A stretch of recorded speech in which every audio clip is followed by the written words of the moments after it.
What's going on, everyone?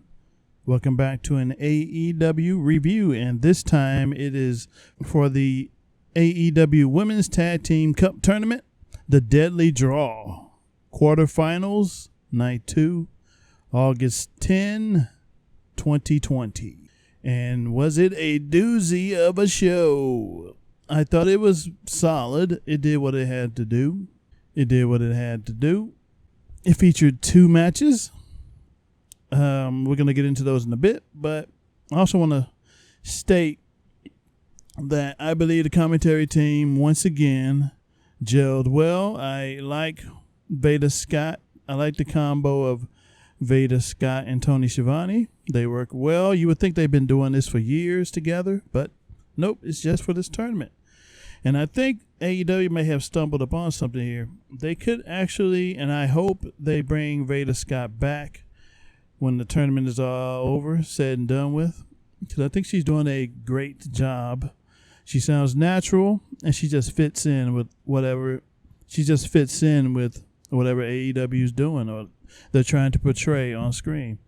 And it seems like she's done her research, her homework on what's been going on in AEW storyline-wise. That's a plus, because there are commentators out there that have no idea what's going on, even when they're a guest.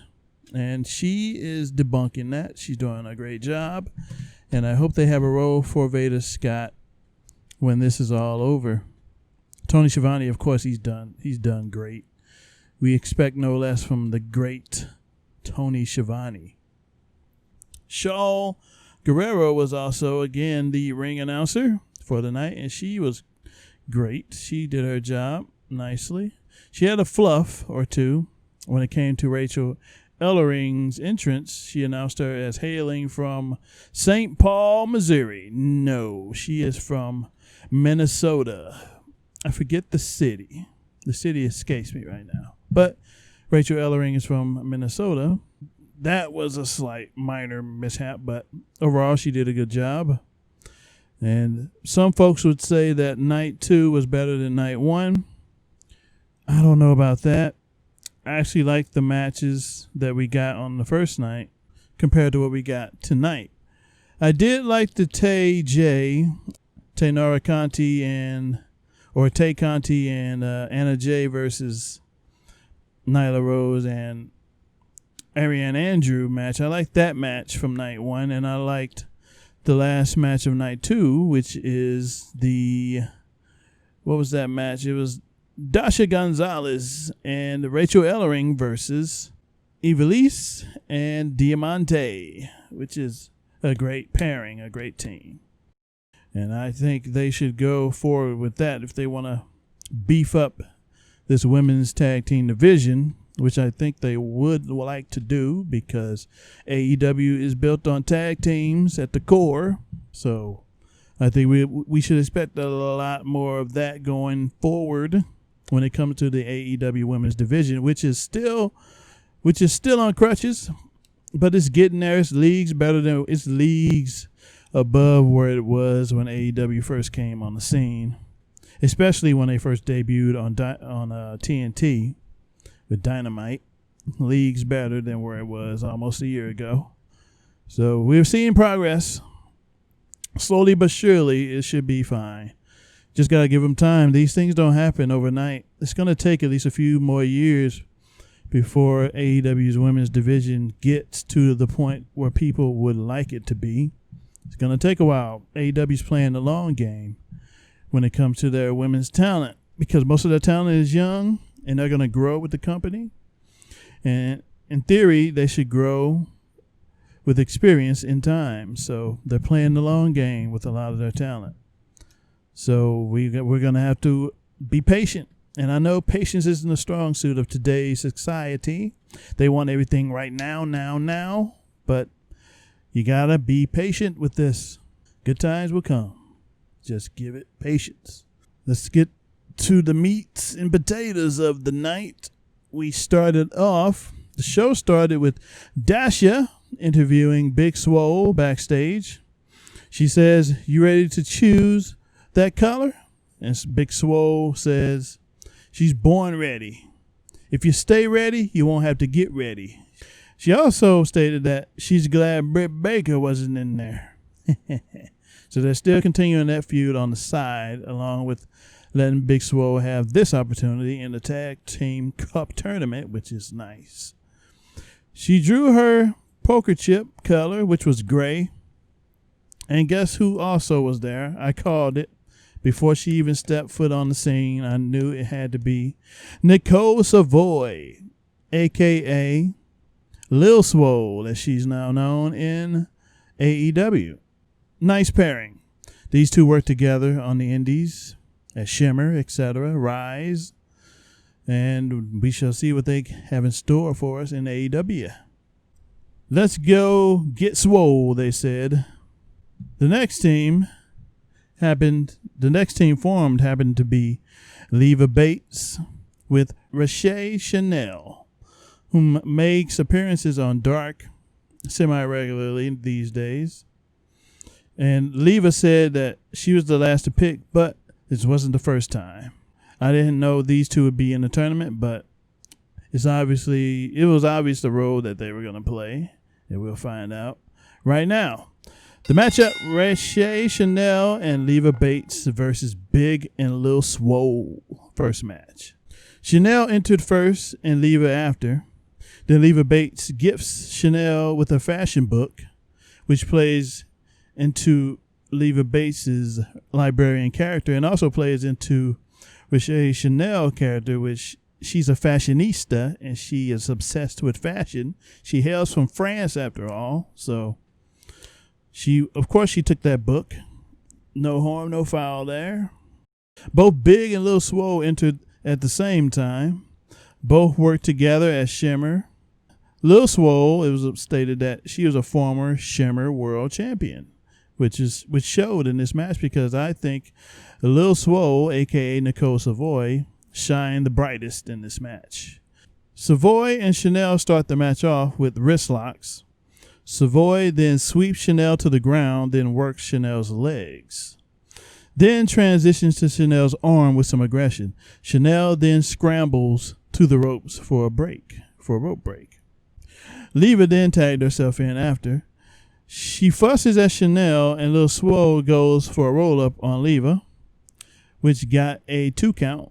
Savoy then takes the match outside. She stomped on Chanel for a bit, but Big Swole carried Lil Swole back to her corner because Big Swole is the level-headed one in this match of the two. She wanted Lil Swole to focus, get her head in the game, focus on the match, focus on winning.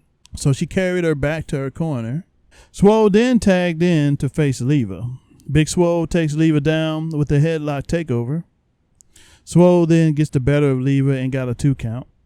Big Swole tagged out to Savoy, then both double-teamed Leva, and then Leva got transitioned into an armbar via Lil Swole, which looked nice. Very smooth transition.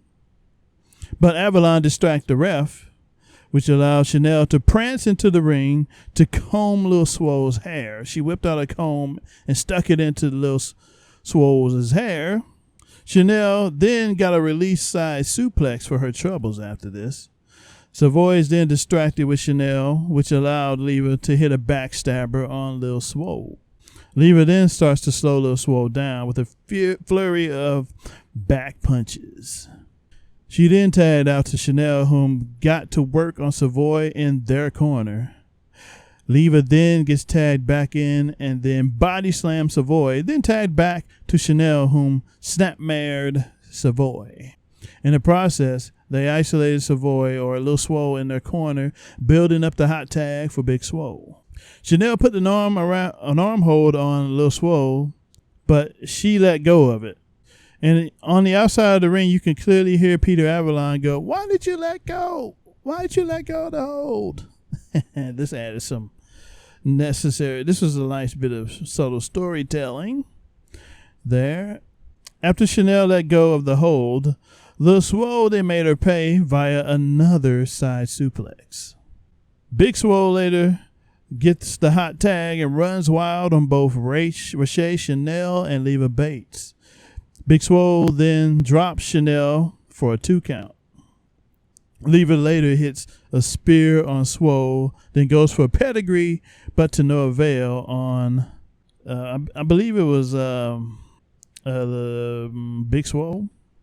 Lever then lost the match for her team via a double team sequence, which was a reverse neck breaker, I believe. And Swole made the cover for the 1-2-3.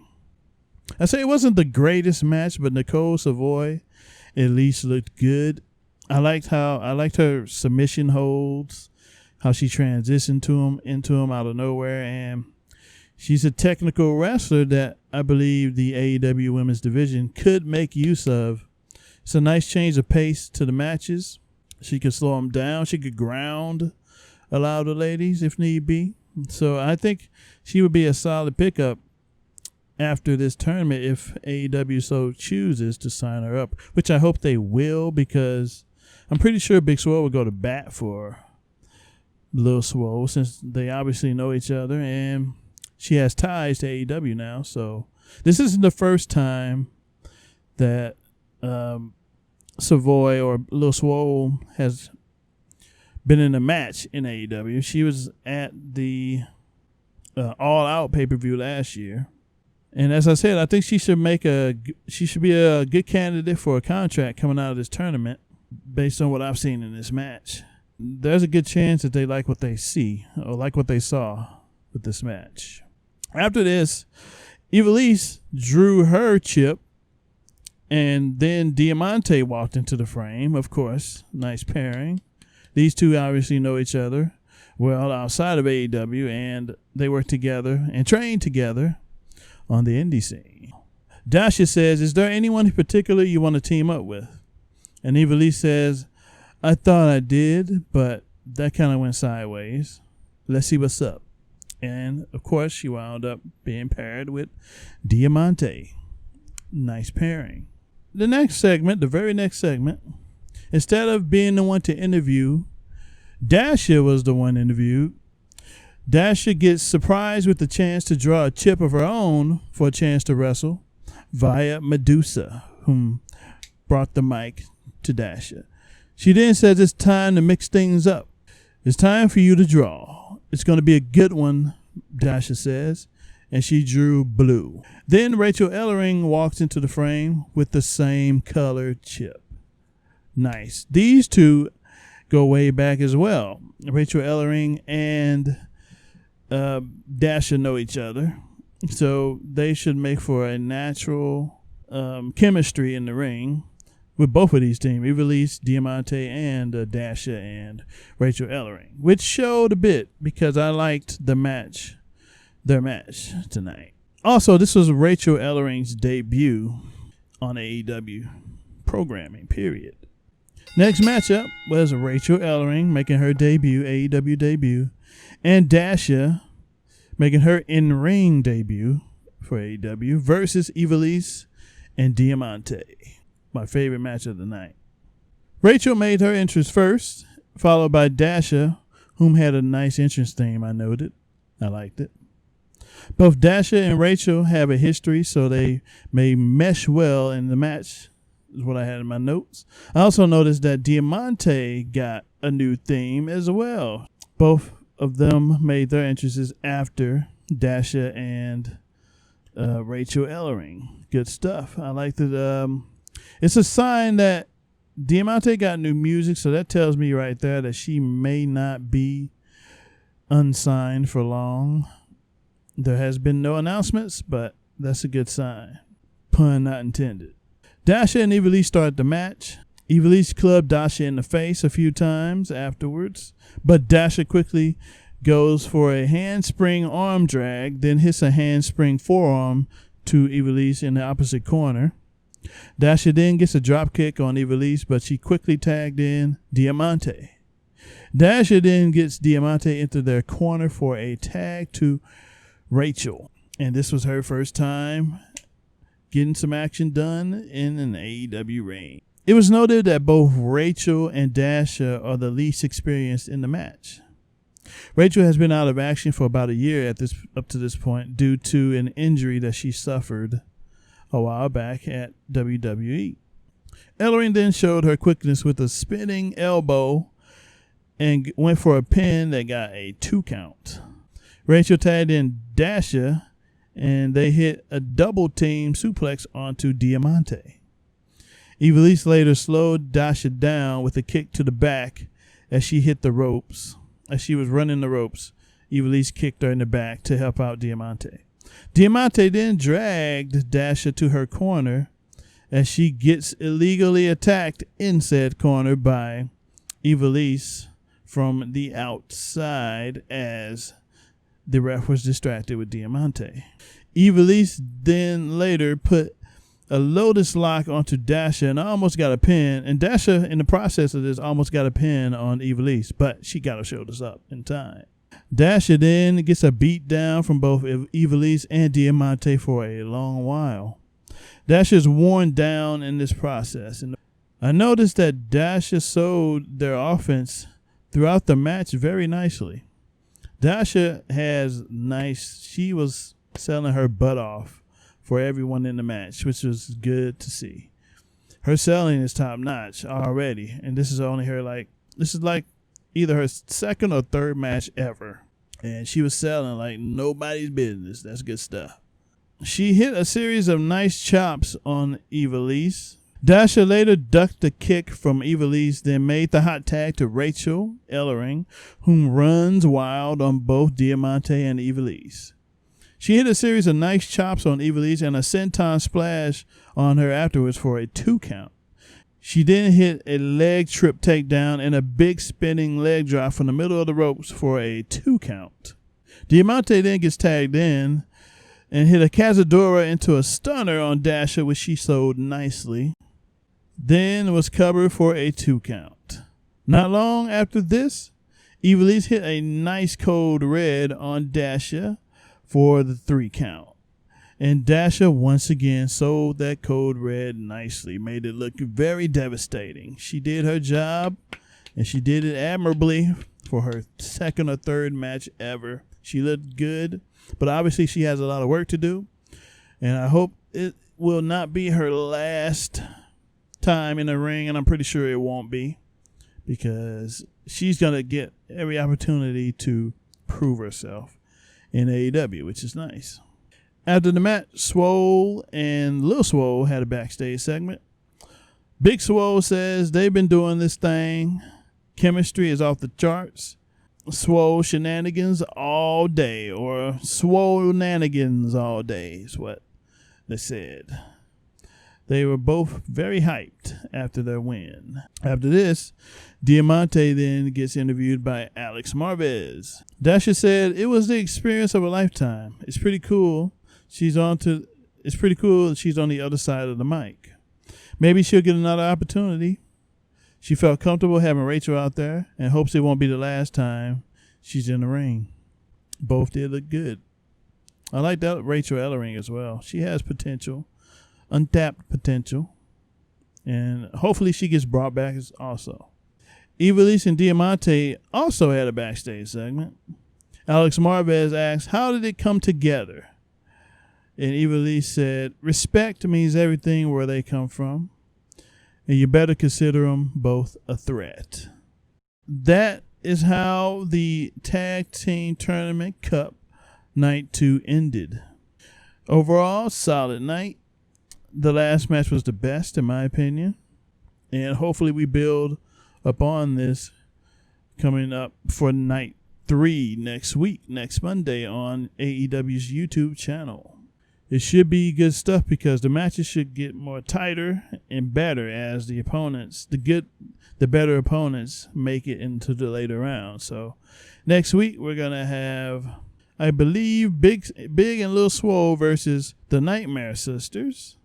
And no, actually, it's gonna be the Nightmare Sisters versus Tay and Jay, Anna Jay and Tay Conti, and we're gonna have Big and Lil Swole versus Ivelisse and Diamante, which should be interesting matchups.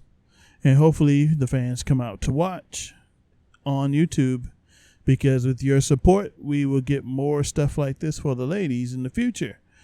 And perhaps it'll be on TV next time around as well.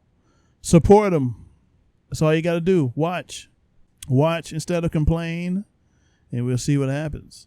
And I thank you for watching / listening, and I'll be back at you with the AEW Dark review for Dark, which comes out tonight, and the review will be up tomorrow on the YouTube channel. I'll check it in. Have a good one. Be safe out there.